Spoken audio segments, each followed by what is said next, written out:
welcome to the Walk On Red Shirts. Without Jake, it's a special episode, but I am with South Carolina football legend Stephen Garcia. Stephen, you're third in passing yards in school's history, third in passing touchdown or total touchdowns, second in total yards, and you're number one in total headlines. Because while you were in South Carolina, I mean, you were the most electrifying figure I think Columbia has ever seen, maybe outside of George Rogers. First and foremost, thank you for coming on, and let's jump right into that. What was it like playing for the University of South Carolina? I mean, it was unbelievable. And that's in this day and age, and people ask me all the time, like, would you have stayed there all 5 years, redshirted, uh, in this day and age with NIL and transfer portal, and I don't know if I have an answer for that because it's just I'm not a transfer guy. I once I told Coach Spurrier this and Coach Reeves, who was the quarterback coach at the time, I said I committed to play for you guys. I'm staying here.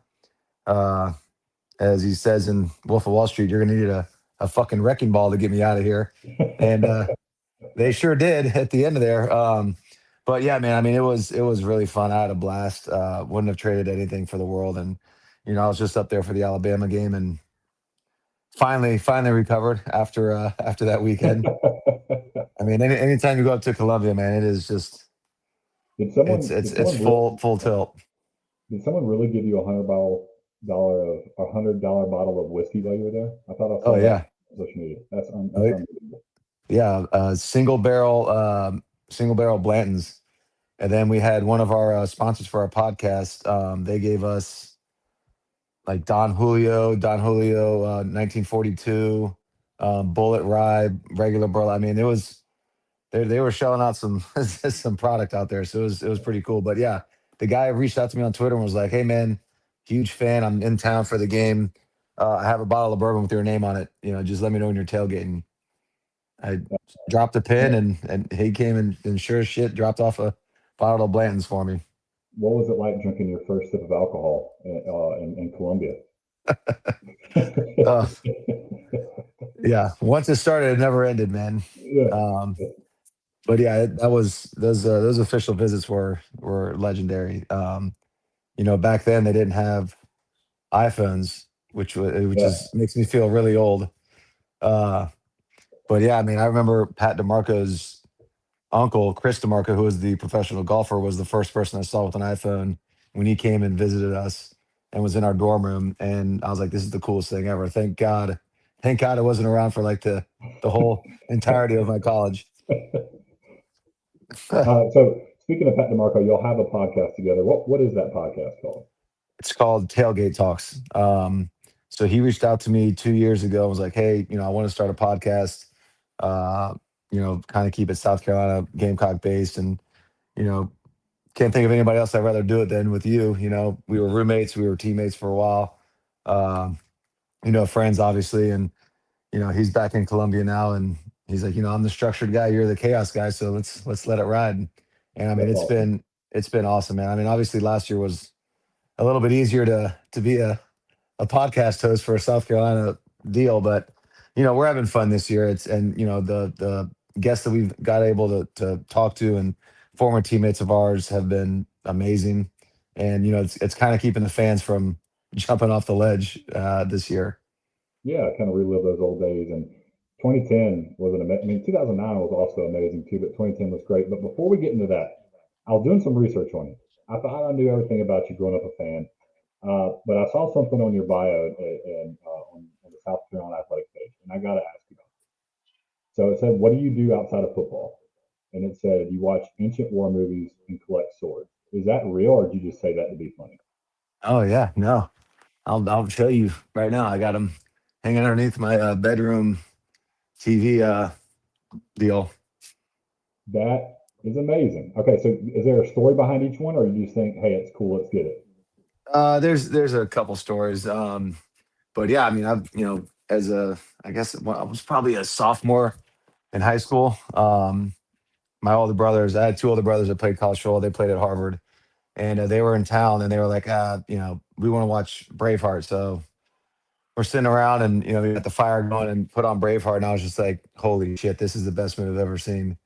And it just fired me up. It got me like, all amped up. That's what made me want to grow out my hair and, kind of be William Wallace. And, then just started going from there, just reading about like the ancient Greeks and, ancient Romans and just shit like that, man. And just, I feel like I should have been born back in those days. Yeah, you got the Valhalla hair looking. Even I know you with the more of the Scottish realm, but go with the Vikings. Get buried with your sword, get buried with your axe. That's pretty freaking cool. What is your Absolutely. favorite ancient war movie? Oh man, I mean Braveheart's obviously up there. Troy was probably my second favorite one. Not With Gladiator. the no, no, Gladiator Uh, would probably be third. Gladiator's I'll phenomenal. tell The you first what, time I man, watched, this Gladiator 2 really just put a bad taste in my mouth after watching that. I haven't seen it yet, so I can't. Don't But I will say, don't waste your time. okay, good to know. The first time I watched Gladiator, my brother was graduating basic training in San Antonio, and I'm from Sumter, South Carolina, close to Columbia. And my dad's like, "Hey, let's drive. Let's drive out there. We haven't seen a lot of this stuff. It's a 27-hour drive." Jeez. And we left the house at 2 a.m. And I was like, "All right, I'm wired." I had coffee for the first time, and I'm watching Gladiator, and I can't shut my eyes. And it was like I just felt like I was on a different planet, and I'm watching Russell Crowe, stand in front of the crowd. You're not entertained. And Oh so yeah. I always remember that movie. It's got to be up at the top. Braveheart is definitely number two. I mean, and then watching you play football, and then Patrick Marco, obviously, y'all played football the same way, even though he was a fullback and you was a quarterback. I mean, how many times on your highlight tapes are you running smack into a quarterback or a linebacker or even a referee to get in the end Damn, zone? man. Yeah. Jeez. And I was that game made me sick, and then that I knew it was rigged, and that when that referee threw the shoulder into. I'll What the tell you heck? what. I'll Walk tell me you through that play. that was very interesting. And believe it or not, we actually had him on the podcast I last saw that, last and that year. was hilarious. Yeah. So I got his number somehow, and I called him and I was like, "Hey, this is Steven Garcia." He's like, hold on, let me walk outside. I got bad reception." He's like, "This is who?" I said, "Steven Garcia." And he's like, "Man, you got to be shitting me! Like, how the hell are you doing, man?" And I was like, "This is going to be a weird request, but I would love to have you on my podcast." And we're playing LSU, and I'd love to have a just a kind of a conversation with you about obviously the hit from shit. That was 2000. That had to Early be on, right? 2008. I think Yeah, 2008. Uh, so yeah, but had him on there. But yeah, that's one of those things, man. And people still to this day, anytime that a kid gets hit by a referee, tag me on social media, and it's like, God Almighty, give it up, folks. yeah. That was iconic because, and he even said in the interview he felt like he felt so bad, but he felt like he was trying to protect himself, and yeah, it was just this ends up being what should have been just a normal play turns out to be one of the most iconic plays in history. Now, had you not had your game in 2010 against Alabama, maybe that's all we talk about. But because you had that such an iconic showing in Williams Brice in 2010, you know, you kind of wash that one away a little bit. Now, before we get to that too, you talked about having two brothers that played at Harvard. I didn't know that either. So tell me how they go to Harvard and you go to South Carolina, because those could not be more polar opposite schools. You ain't kidding. I mean, don't think I wasn't getting recruited by Harvard. I had the grades. But yeah, my brothers both played. They both played defense, and I mean, they had offers to play at Duke, North Carolina, Wake Forest's. I don't know if Clemson was on that list, but Navy, Army, kind of the upper echelon as far as academic schools go. Yeah, And they had like full rides to go there, and I remember my dad saying like, "All right, you can go wherever you want. Like, if you want to go to Harvard, then obviously I'll pay for it." And that's what my brothers decided to do.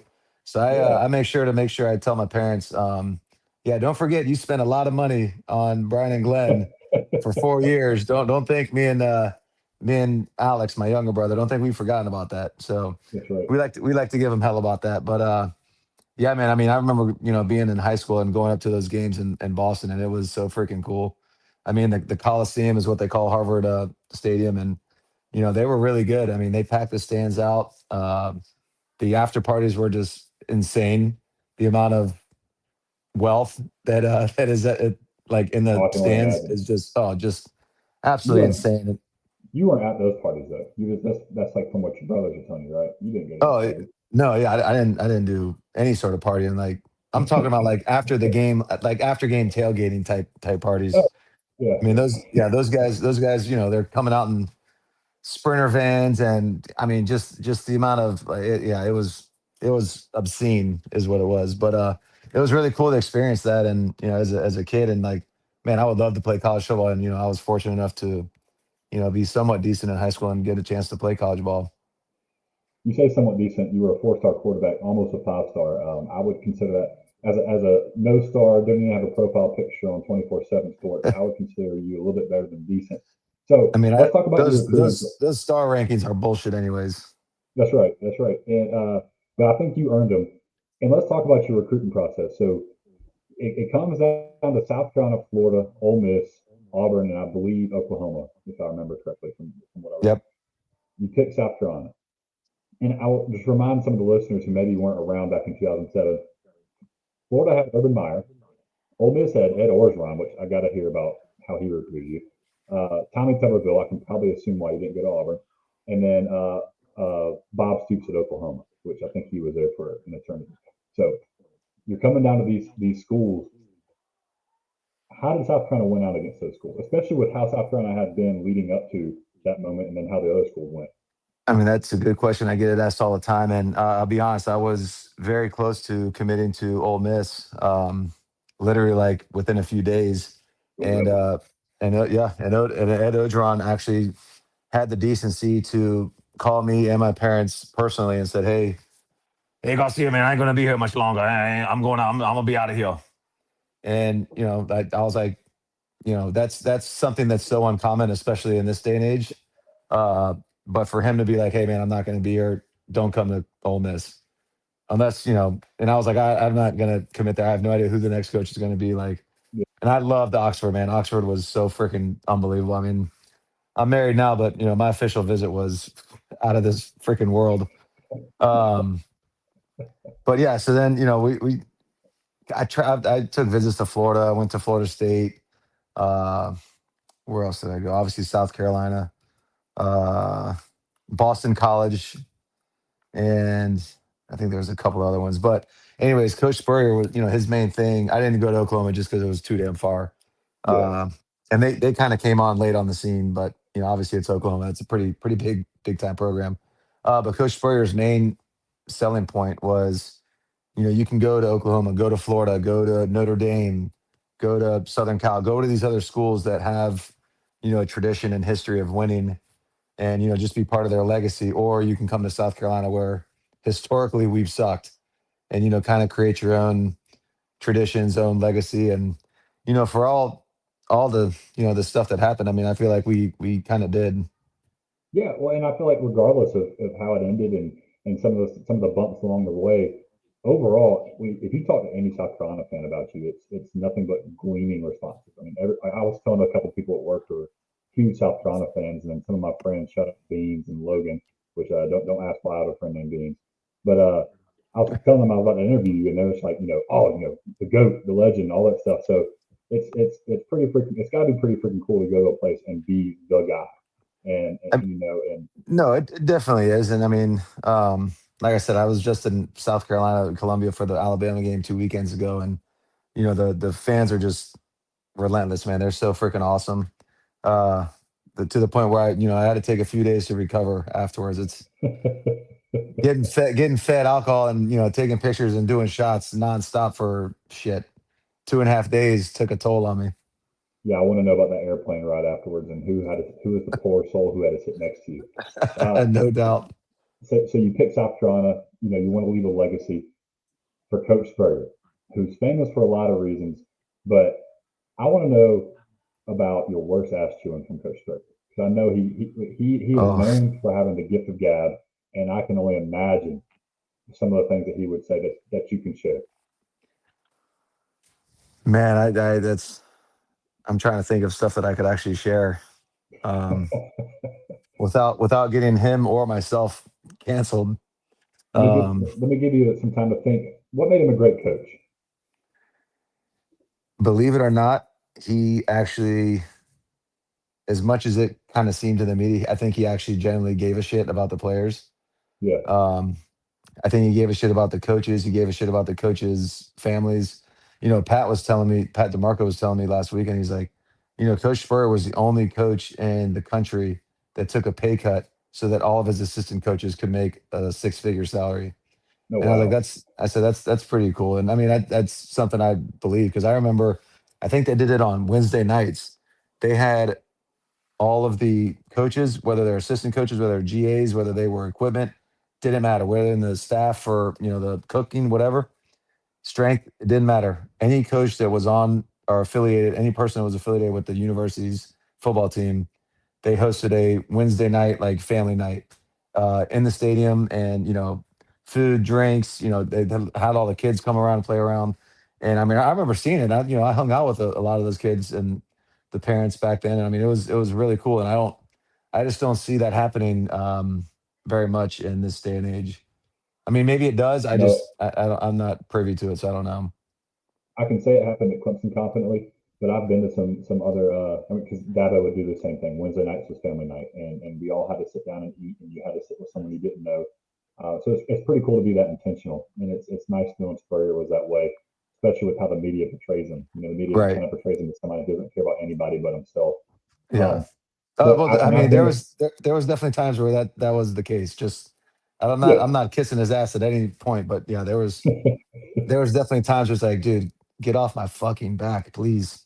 Yeah, so speaking of that, what's the worst ass chewing? When was he on your back the hardest? And you know, I'm still trying to think of how to word this without getting me or him canceled.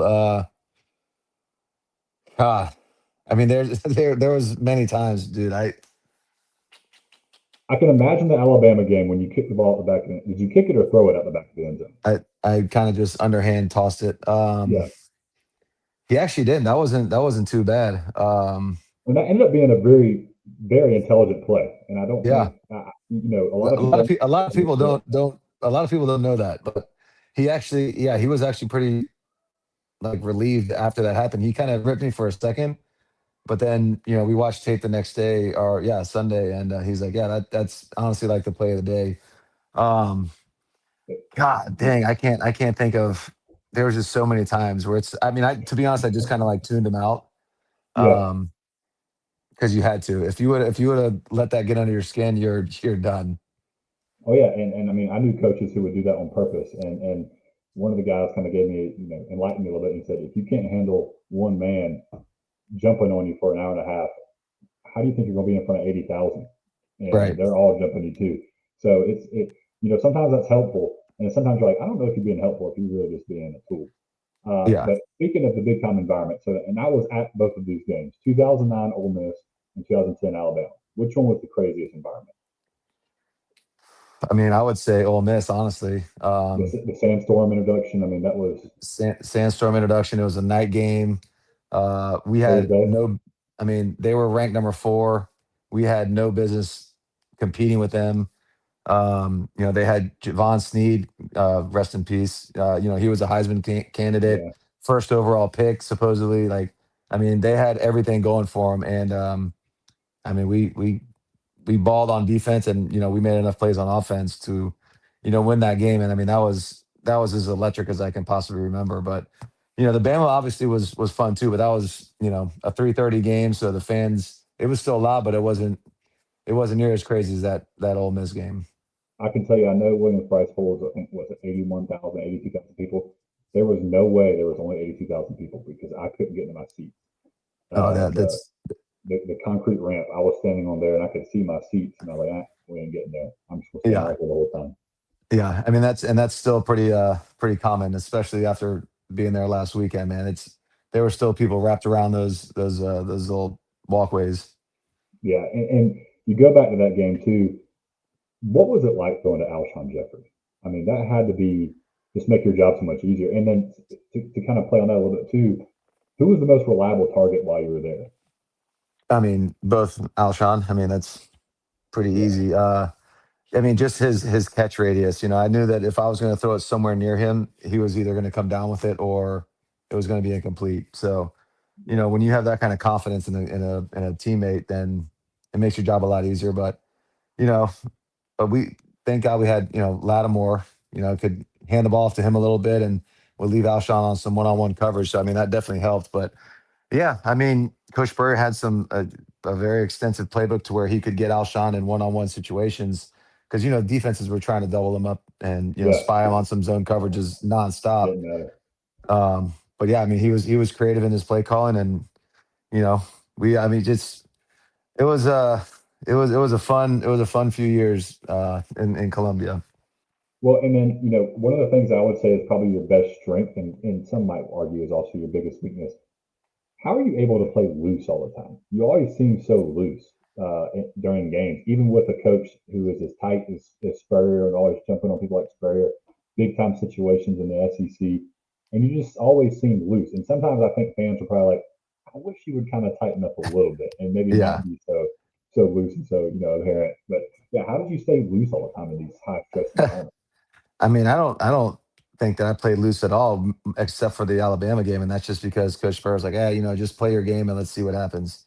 But for the most part, he was a high pressure guy, so I mean, I could feel it. I don't remember playing very loose at all. It's just I know me. when I would have a bad game, people are like, yeah, he's drunk or he's hungover or something. It's like, no, man, no. We stay in a team hotel Friday nights. Like I shut it down off, as far as like drinking and partying and stuff. We shut that down on Wednesday nights. That was our cutoff. So, when people talk all that kind of crazy shit, it makes me laugh. But yeah, It's I funny mean, how stuff gets made up. oh, And absolutely. we'd be sitting in a team meeting room and we'd get a report from TigerNet that somebody was suspended for whatever reason. And he's sitting right next to us, and it's like it never happened. And one of the stories I remember reading about you, I think it was before Florida State or maybe it was Iowa. They accused you of staying out drinking and playing Call of Duty all night. And can you confirm that didn't happen? That I got suspended for what No, now? no, Playing Call of Duty? no, not that you got suspended, but that the night before the game, you stayed up all night drinking and playing Call of Duty. That was a story that came out. I think it was before Florida State in 2010. No, no. If anything, because there was when we played against Iowa down here in Tampa. Um, Obviously, I'm from here, live here. But I did play. I like brought my, I think it was PS3 at the time. Yeah. I brought my PS3 and like we played Call of Duty. Like the whole team was in there like playing. I forgot what the hell the shotguns only shipping yard or something like that. Oh yeah, yeah. Shipyard. Yeah. Yeah, Okay. shipyard. Okay. Yeah, So like the whole team was playing it. And it was like it the was a team the building activity. it was like the first or second night. Yeah. So no, that's no, that's the Call of Duty thing. I mean, that's what made me think of that. But yeah, then obviously the Florida State game in Atlanta. That's when they the girls in the hotel room deal. So Oh yeah. Yeah. Okay. I got those mixed up. and But that also was not the night before the game. there we go. See, breaking news on the walk-on red shirts. We just debunked both of those things. The media does like to make stuff up, and it's kind of frustrating sometimes. Sometimes they can Yeah, be. they got to get clicks. They got to get views. They got to pay for shit. Yeah. So we're going on to a walk-on question. So me being a walk-on, this being the walk-on red shirts. Who is the best player that maybe didn't pan out or didn't get a lot of playing time, but was like a freak athlete you played with? Like who's someone you could point out that maybe not a lot of fans would talk about that Man, that you is just a like, great question. Sheesh. I mean, there was a lot, man. There was a lot of guys that were four, 3 and 4 star guys that thought that they just didn't have to work out. They didn't think they had to work or do anything once they got to school. And God, they were more so on the offensive line. I can't. Fuck. I can see the guy's face. I can't put a name on it. But I think he was a left tackle, and I mean, highly rated guy. He might have been a 4. He might have been a 5 star guy, and just never played. I Kyle think he Nunn? had. No, it wasn't Kyle Nunn. Kyle played. I mean, I'm talking about a guy that was highly recruited that never Oh, played a snap. I don't even think he ever like finished school. Had a transfer. I don't know, but I mean, you see stories like that all the damn time, and I know it's gotta infuriate guys, that walked on that had to bust their ass to see guys that kind of got spoon, silver spoon their whole time, and that they don't feel like they need to work out anymore. Yeah, they woke up looking like Greek gods, and I'm in here with a dad body, and I work out just harder than they do, and I'm like, what the heck is going on here? Yeah. So now you've got a son who's he's in this recruiting cycle, correct? Yep. 2026. Yep. So Memphis. What's it like being on the other side of the recruiting side, being the parent? In this day and age, man, it sucks. It Yeah, absolutely sucks.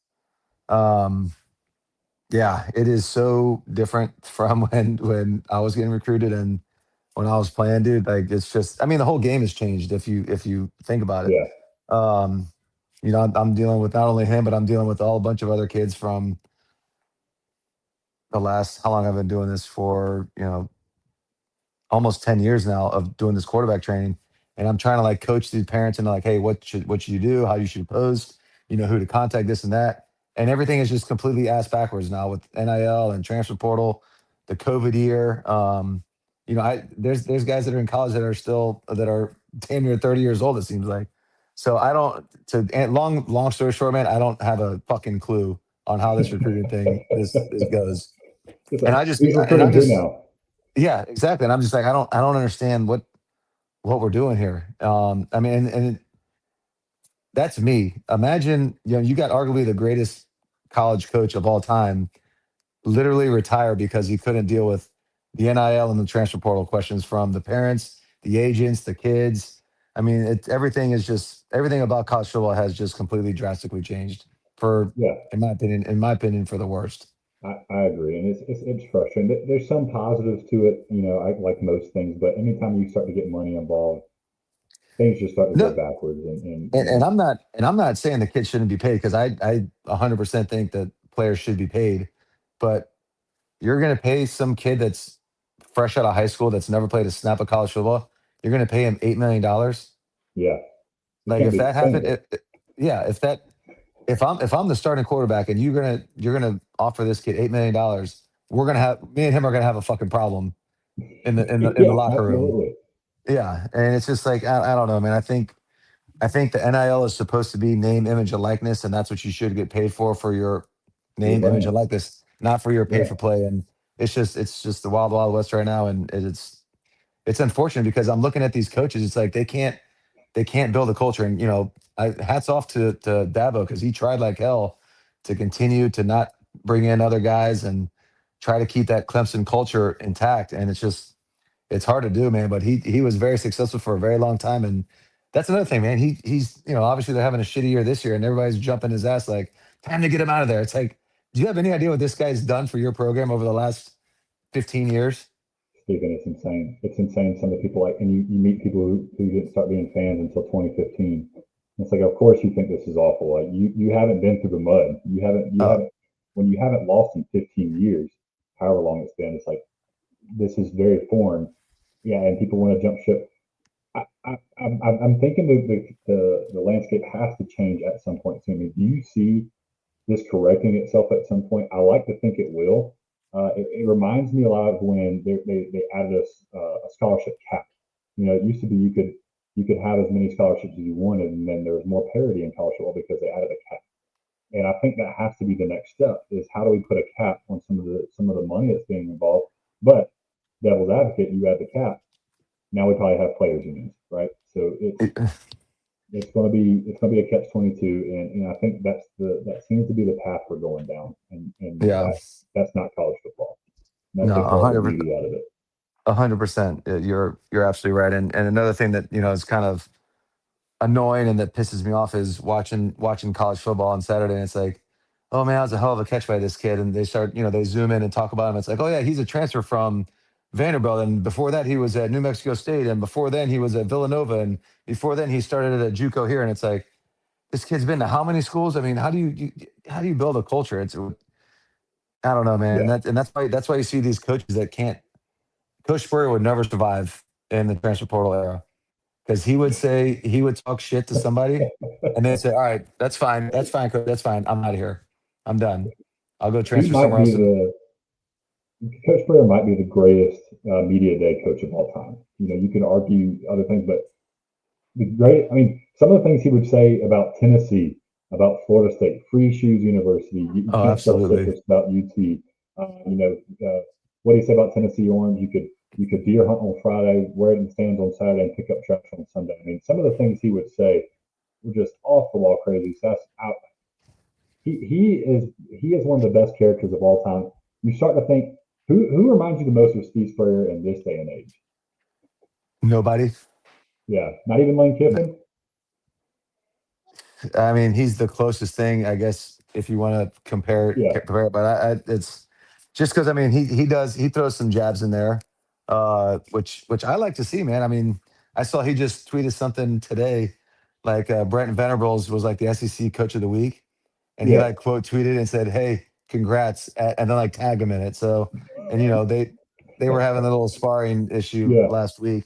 So I mean, I like those kind of barbs. Obviously Mike Leach was another hell of a Oh, yeah. media guy, but On the yeah, I don't. opposite Is spectrum of it, though. oh yeah, You just for never know what sure, you're going to for get. sure, no doubt. You could ask him how the game's going. He's like, yeah, the crab cakes down in Maryland are great. It's like what? Yeah. Was he at Yeah, Texas so Tech when you were getting recruited? Did you get to meet him? I never got to meet him. Talked to him on the phone a couple times, which was just hysterical. Yeah. Uh, but you know, I wish I would have been able to get to meet him because I think that would have been we probably would have got along pretty well. Yeah. He seems like that kind of guy. And I want to ask you this too, before we get out of there. What do you think about Coach Beamer and what's going on in the current state of South Carolina football? And it's very similar to Clemson. High hopes coming into this year, maybe not as high as what y'all did last year, but coming in with high hopes. Lenora Sellers, everybody dark horse for Heisman candidate, and things just fell apart early, similar to Clemson. So, like, what do you think is going on with this team now? And do you think Beamer is the guy long term? And I can tell you what I think, but I want to hear what you say first. I think he is. It's tough to watch because I don't think Lenorse is playing very well. I don't think he's played very well all year long. It's the guy's extremely talented. Obviously, he's a salt of the earth dude. Great kid, love the kid, works his ass off. But I mean, I don't know if the money got to him, if the hype got to him. I honestly don't know. I don't think it did, but you can't miss guys consistently that are open nonstop. And then you got he's firing the offensive line coach, then he's firing Mike Shula, today or yesterday. uh, you know, Everyone else is getting blamed, and I just, it kind of sucks for those coaches, Yeah, because I remember when I was playing, I was the one catching shit. I was the one getting blamed, yeah, because at the end of the day, the players are the ones playing, and fans can say, oh well, they're not putting him in right positions. It's like, what do you think they're doing? Do you think they're putting him on purpose in bad positions yeah. to be unsuccessful? Like that's not what these coaches are getting paid millions of dollars for, and the whole thing is just. Got to execute. Shit, I don't know, man. It's hard for me to say. Um, Obviously, I don't live in Columbia, so I'm not fully on the heartbeat of the program. But talking with Pat and guys that live in Columbia, I mean, it's rough waters up there right now. Yeah, I can only imagine. But I also think Shane Beamer is the guy. And what I like the most about him is he's trying to build a culture in which after Spurrier left and the way he left, I think there was a lot of scorched earth, so to speak, in Columbia. And then you have the Muschamp era, and he comes in and it doesn't really go well. And then you have Shane Beamer come in and he's pulling big time transfers from Oklahoma, and Spencer Rattler, and I'm forgetting the tight end's name that he got from out of there. And he's instilling the culture, and he's teaching these guys how important it is to what everybody does in the staff. Similar to what you were saying about Spurrier, and he's able to recruit. I mean, how many times can you see a South Carolina coach go into the DMV area and pull a Dylan Stewart, pull a Nick Harbor, pull these big time athletes right out of Ohio State, Penn State, all those teams stomping grounds. He's plucking them out of there and pissing Maryland off while he's doing it. And I think he has the ability to take South Carolina to that next level if he can navigate this NIL and transfer portal era. And it just seems like it seems like they just can't quite get over the hump with him. And it frustrates me because, I mean, obviously I don't want to see South Carolina do too well. I do pull for them that last November and that last weekend in November. I don't pull for him, and he seems to have our number lately. But I want the state to do well, and I want to see him do well because he seems like a genuinely good dude, and He that's a is. plus. He is a good dude, and I think he's a genuine guy, and he's I've been in contact with him honestly since I got done playing, and when his name was kind of thrown around for being the head coach, all those years ago, he texted me and was like, "Hey man, would love your support. It would go a long way if you could tweet something out and just say I think Coach Beam would be great for the hire." And I was like, "Dude, you don't need to tell me that, man. I'll do that. I'll do that myself." And I think you are the Yeah. guy. Well, he was there when you were there, correct? Was he a Yeah, okay? That's what I thought. He was there with Spurrier for a few years before he went up to was it back to Virginia? No, Wake Forest was after y'all, correct?